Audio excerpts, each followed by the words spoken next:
So, good day, Sir Leo Arcayos. I am John Caldi Anyura from Section G to D. And my partner is Mark M. Sarbida. So, the basics of damage ability to determination in relation to SOLAS Chapter 2 to 1. Criteria. Criteria and damage stability. So, kini na study is gihimo ni para kung malaman kung kaya ba sa vessel nga mo afloat after sustaining damage nga dulot sa baka usa usa or ubang compartments. So, ang International Convention for Safety of Life at Sea or SOLAS Chapter 2 to 1 is nag-establish sila criteria to ensure nga ang barko is na ay sufficient stability nga makasurvive sa specific damage. So, specific damage scenarios. So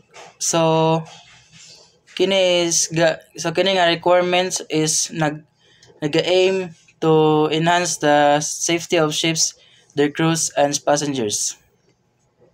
Key principles of damage and stability. Number 1, watertight integrity and subdivision.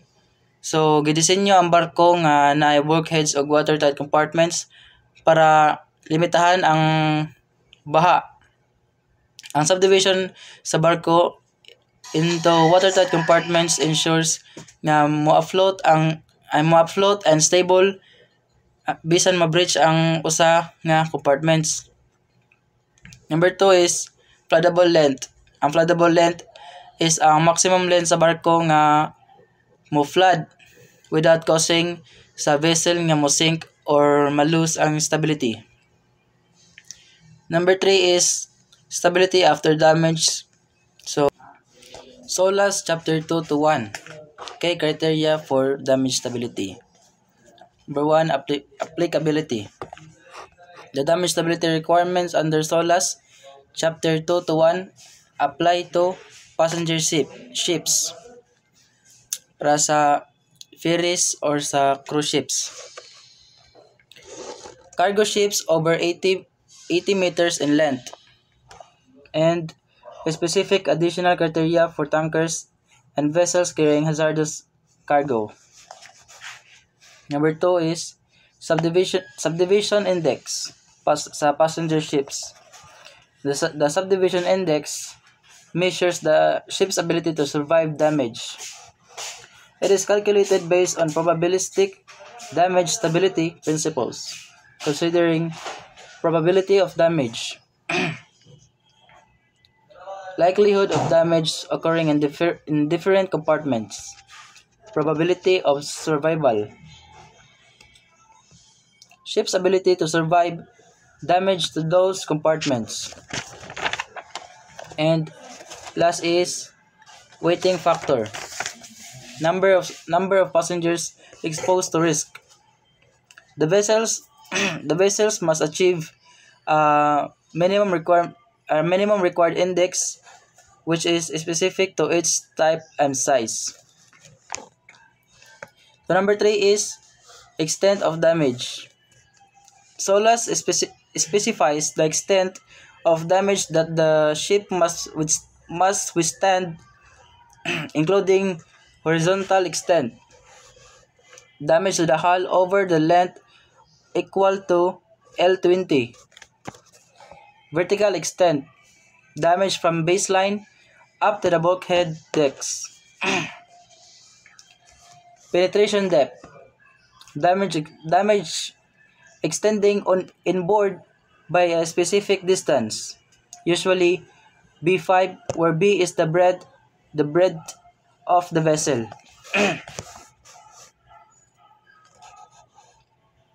Number 4 is damage assumptions.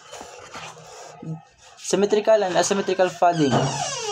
Stability is assessed for both symmetrical and asymmetrical flooding, as flooding may be uneven depending on the damage location.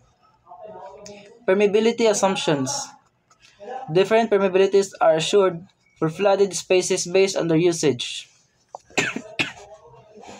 95% for machinery spaces, 60% for cargo holds and 85% for passenger spaces. Number 5 is stability criteria. After damage, the vessel must meet specific stability requirements. Number 1 is residual righting lever or GZ. Minimum residual GZ for 0.05 meters at an angle of flooding. Number 2 is range of positive stability. The range of positive stability after flooding must be at least 15 degrees. Number 3 is angle of heel. The heel angle after flooding must not exceed 25 degrees, ensuring operational safety for passengers and crew. Number 4 is area under the righting curve. The area under the righting curve must meet prescribed minimum values to ensure adequate stability.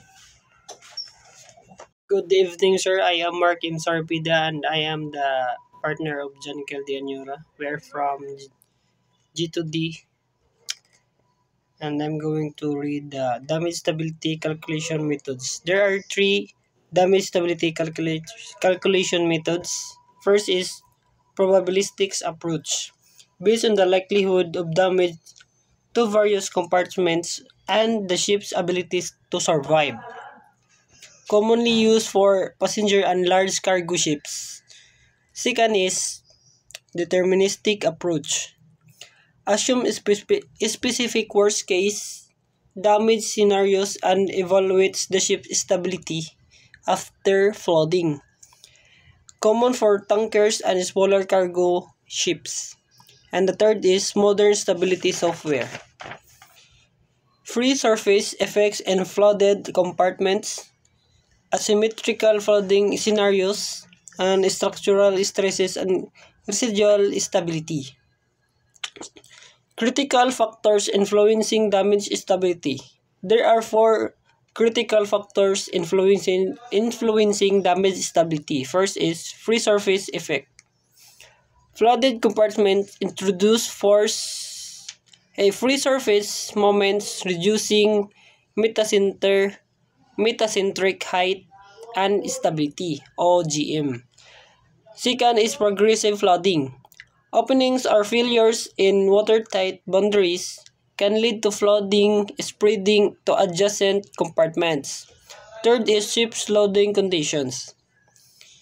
Initial loading conditions like cargo distribution, ballast, significant influence the vessel response to flooding. The last is design features. Features like double buttons, longitudinal bulkheads, and flood control arrangements enhance survivability. Measures to enhance damage stability. There are 5 measures to enhance damage stability. First is watertight integrity. Regular maintenance of watertight doors, bulkheads, and hatches. Second is damage control plans.